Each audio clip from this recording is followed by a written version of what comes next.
Hey, it's Liz with Lawsuit Tracker. A little ultra-processed food update. So the U.S. Department of Health and Human Services has released its Make American Children Healthy Again report, where it targets ultra-processed foods.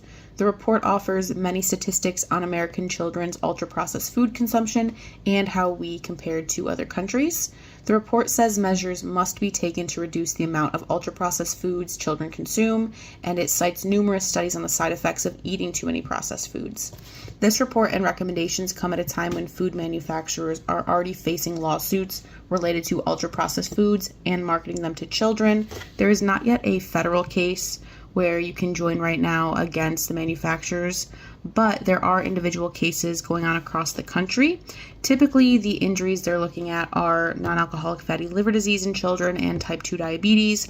It's alleged that these manufacturers are specifically targeting children to promote profit, and that they're not adequately warning the risks of eating too much ultra-processed foods. Of course, many people are arguing it is obvious and it's the parent's job, but this report might help some of the plaintiffs with their lawsuits, as this is kind of like a federal initiative. If these lawsuits end up with the plaintiffs winning, then it's more likely that this will become a consolidated federal case, but I will, of course, keep you updated.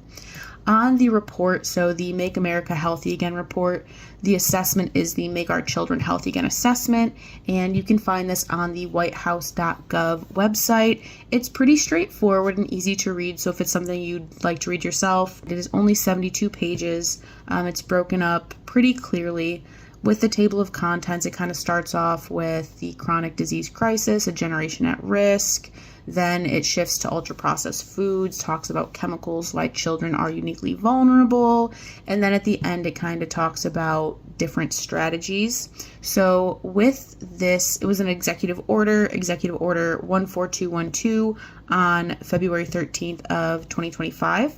Within 100 days of the date of this order, which ended up being May 24th. That's when this commission had to submit this assessment, which is how I'm reading it. That's the document. And then within 180 days of the date of the order, the commission has to submit a strategy based off of the findings, and that is not due until August 12th. I can definitely keep you updated on that if anyone is interested. Obviously, the chair of this commission is Robert F. Kennedy Jr. He's the Secretary of Health and Human Services.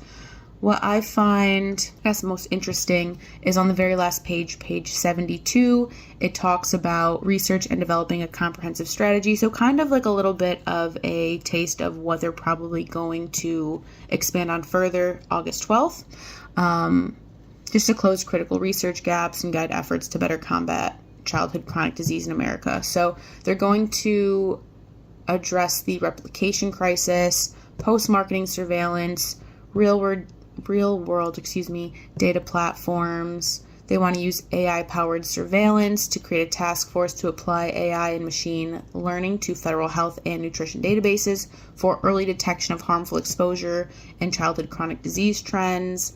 Large-scale lifestyle interventions. They want to launch a coordinated national lifestyle medicine initiative that embeds real-world randomized trials covering integrated interventions in movement, diet, light exposure, and sleep timing. This would kind of go hand in hand with RFK Jr.'s desire to have everyone have basically Fitbits and things like that to track everyone, to have more information that has its own possible risks, and people are extremely opinionated because of, the polarization of this, you know what I'm saying.